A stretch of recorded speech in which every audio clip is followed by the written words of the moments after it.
My son, that one right there. A son also of my youth. God gave me your bishop. And I know Pastor Soon, are you here? God gave me my son, as the sister Wamboi has said, at the age of 19. I saw something in him. I saw greatness in this young man. I'll hold his hand and walk with him my journey. It's only that he left me a bit too soon. When possibly I would have wanted him to push the family of faith into another level. But God makes no mistake. This man, your father, was a man of faith. He learned faith. But I taught him faith through a very difficult way. Very difficult. You know, one time we went for a mission. We were broke. We didn't have money. And we came home and there is no food. So he started questioning me. So what are we supposed to do? My father was a very strong man, very strong character, yeah? I said, now I want to teach you the God of faith.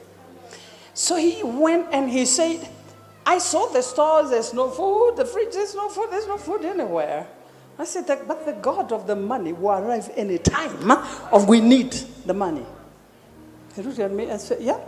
I told son, go and make a shopping list. Now in anger, he did, I think, 3 full cups this side and that side. Shortly, I received, those old phone calls, those boxes. I received a call from somebody I did not know and I had never met. And this lady asked me, would you by any means be passing somewhere near Aga Khan Hospital? I said, oh, sure. So I didn't know what to expect. I don't know the person. I'm not going for anything. So we go and meet this lady. She stops and says, I'm so-and-so. God has commanded me to bring you this package. Guess how much money it was? At the time, 250,000 shillings.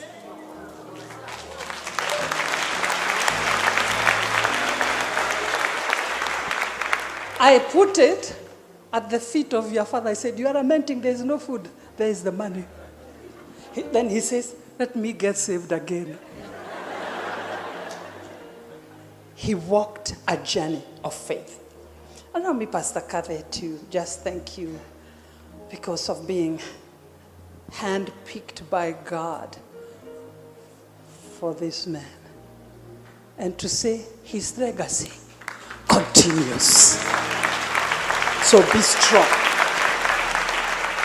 And what he didn't finish, you have the finishing grace. What my son didn't do, you have the grace to do it. You name it, God will give it to you. One of the things I loved about Bishop is the measure of faith. And Bishop, because he was such a man given to prayer, all his brothers here, Pastor George, Pastor Bob, no, a man given to prayer. When you go to pray with Bishop, you will go about 10 times to the washroom, drink water, half a drum, and you find him still on his knees praying. He was given to prayer. And because he was a man given to prayer, he was ever prepared for anything that comes up.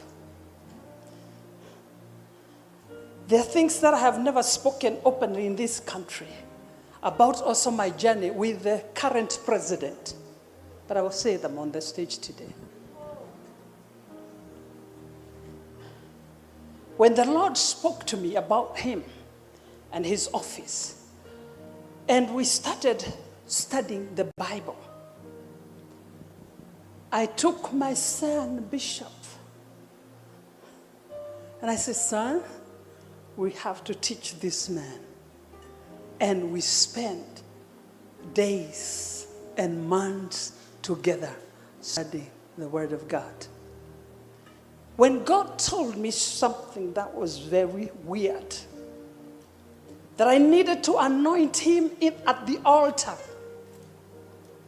where I personally pray, Bishop Allan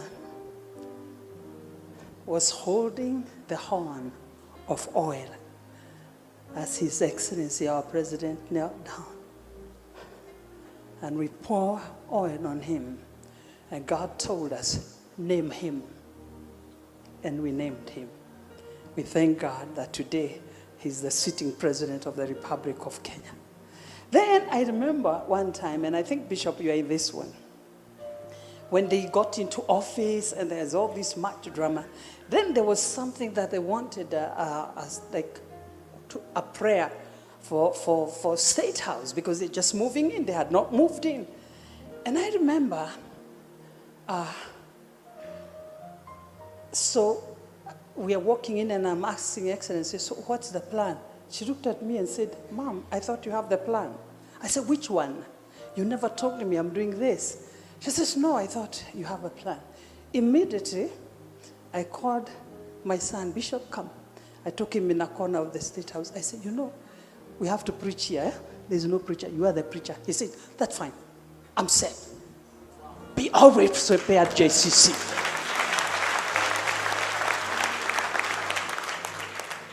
The man spoke about David. I remember Bishop was in that particular meeting. Bishop was ever prepared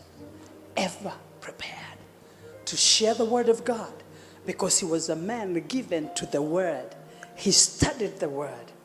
He taught himself to fear God and to love God. So for us to stand in this auditorium today, I remember when God gave him a vision about this place, and Pastor Kathy and him, they called me and they wanted me to look at it. And I came and looked at it and I said, wow, this will be such a miracle of God's grace, because there are other gods that were worshipped, and now it comes to the true living God. So Pastor Kathy, we are proud of what your husband and your family, the children, have been able to achieve.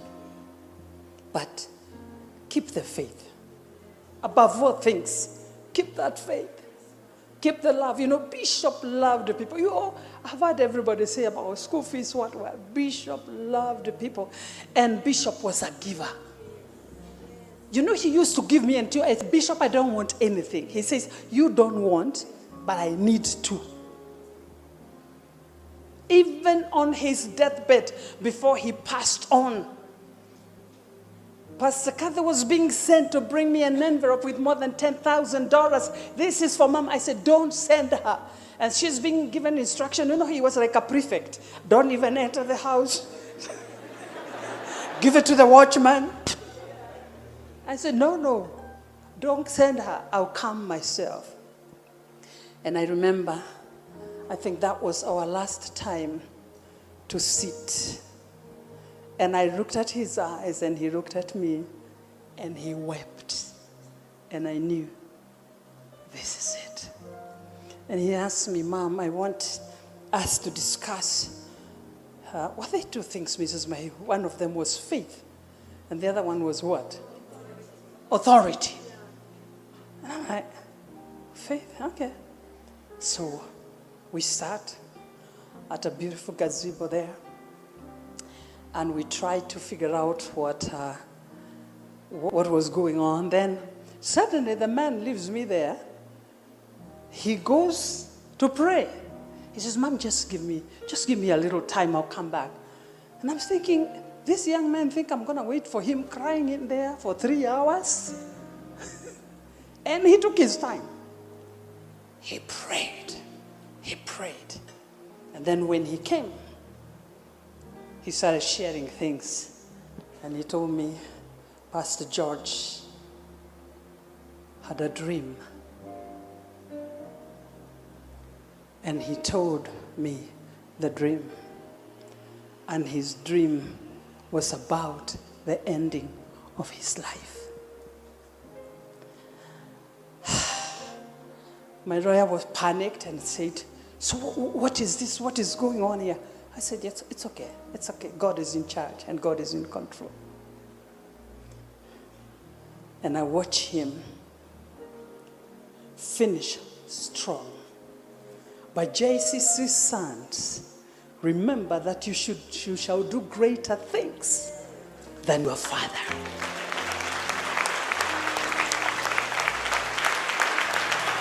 Greater. Bishop just spoke to us about faith. Faith will be your currency in your ministries. Faith.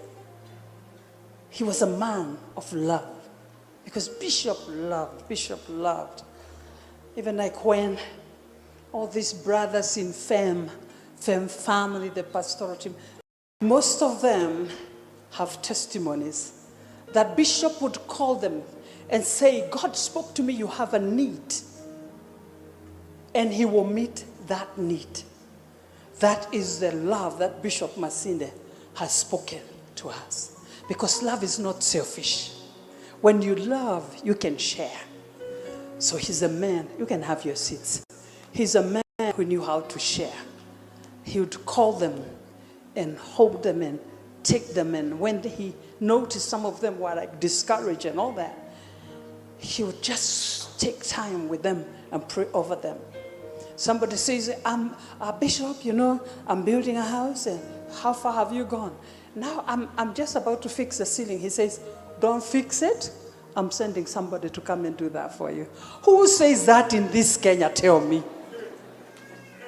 Who says that? Don't fix the ceiling. Don't bother. I'll come and do it for you. I'll send you everybody you need. The ceiling, the fixer, everything, the cost, the money. It's on me.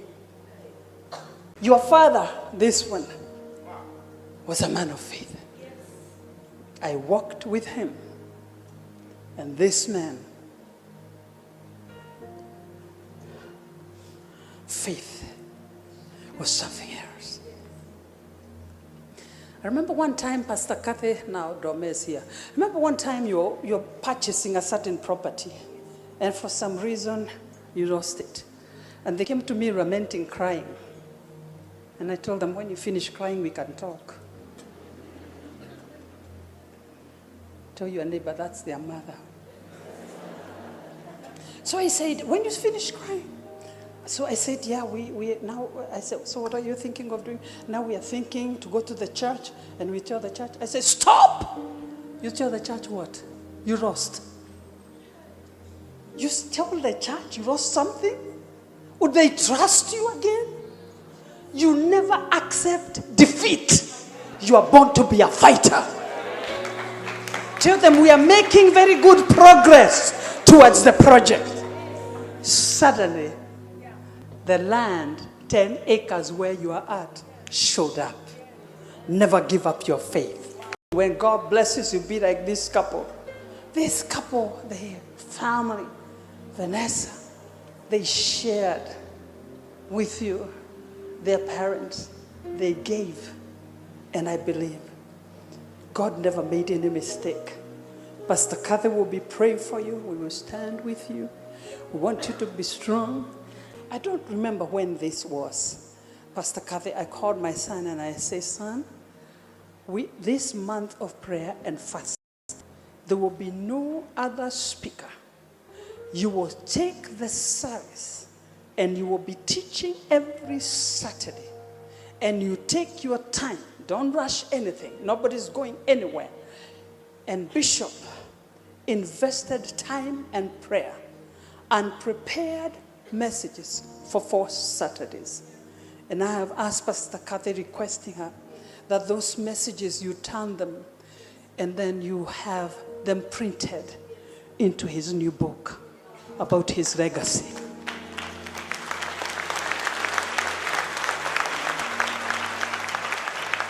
Pastor Kathy can tell you, when Bishop had finished the 4 weeks, I asked him, Bishop, how I've never heard those messages.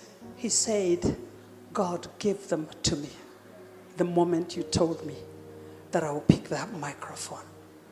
And God started preparing my heart. But of course, I would never be prepared enough for such a nice young man to. The last was when we met with Bishop Masinda and a couple of ministers. And I told them, do you people know that my son is not too well? Can we immediately call and you pray over him? And I remember every one of them, they said a prayer. Every one of them individually said a prayer. Then Bishop Masinda turned to me and said, Mama Teresia, I want you to prepare for something. It is very difficult for a mother to bury a son, because ordinarily a son ought to bury the mother. I don't even know when they went or why they left and all that. I wept. Then the following day was the day that was so hard.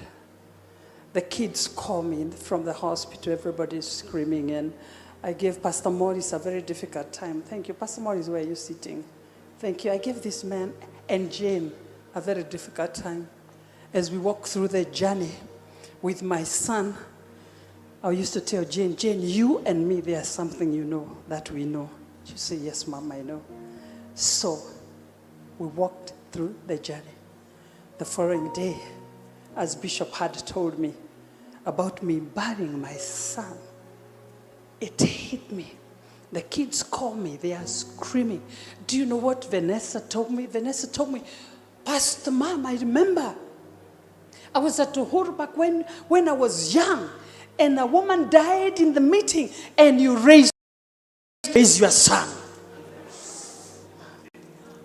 And it was not in God's agenda. It's not that God wouldn't have done it, but this man had fought a good fight. He had kept the faith, and he had finished the course. How I pray today, the sons of JCC, the legacy of your father, the books that your father never wrote, where your father never went to preach. It was so nice that we thought Bishop did a great job. Do you know he was giving a prophetic message? Because today, where is the love that will make you go on the street when you don't have money? Where is the love that you look at somebody and you tell them, I'm sensing you have not paid your rent? Let me share this with you.